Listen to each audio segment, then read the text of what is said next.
সংবাদ প্রবাহ বার্তা সদা সত্যতা ও নিরপেক্ষতার সাথে চলে।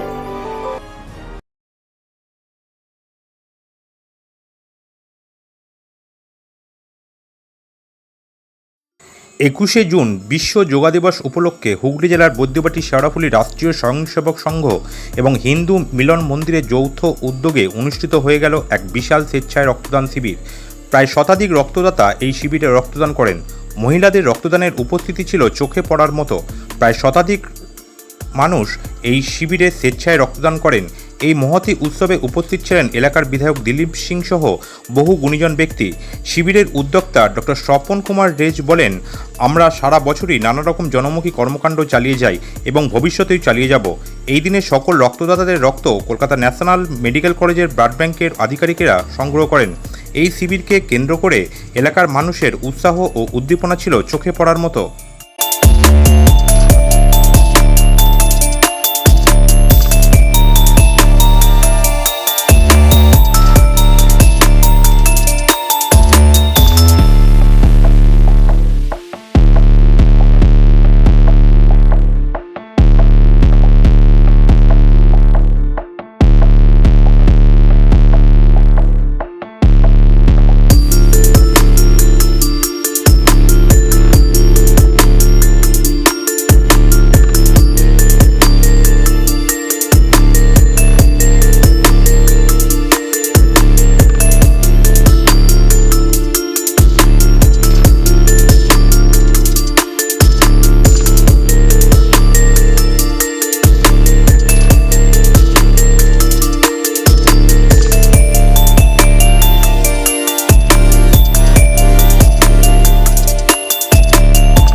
করার জন্য আমরা অনেকদিন আগ্রহী ছিলাম।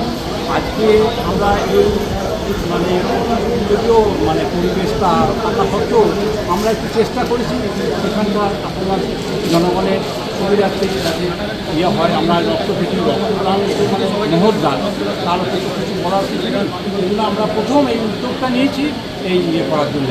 তাতে আমরা চেষ্টা ছিল আমাদের 100 জনের ওপর করবো, কিন্তু এই আবহাওয়ার ক্ষতিকর পরিবেশ বা আবহাওয়ার জন্য আমরা সেটা সম্ভব করতে পারিনি। একটু চেষ্টা করে যাচ্ছি, দেখা যায় শেষ পর্যন্ত এখানে মেডিকেল কলেজ সেবামূলক কার্যক্রম করে থাকি। যেমন একটা বাথরুম উৎসবের মাধ্যমে আমরা বস্ত্রদান করি, তারপরে দুস্থ লোকেদের অর্থ দিয়েও সাহায্য করি, স্কুল কলেজে বই খাতা এসব কিনে দিয়েও সাহায্য করি। আমরা এগুলো জনগণের সমস্ত বিভিন্ন জায়গা থেকে আমরা তাদের থেকে খারাপ দুস্থ খারাপ গরিব তাদের দেখে আমরা সেগুলো চেষ্টা করি।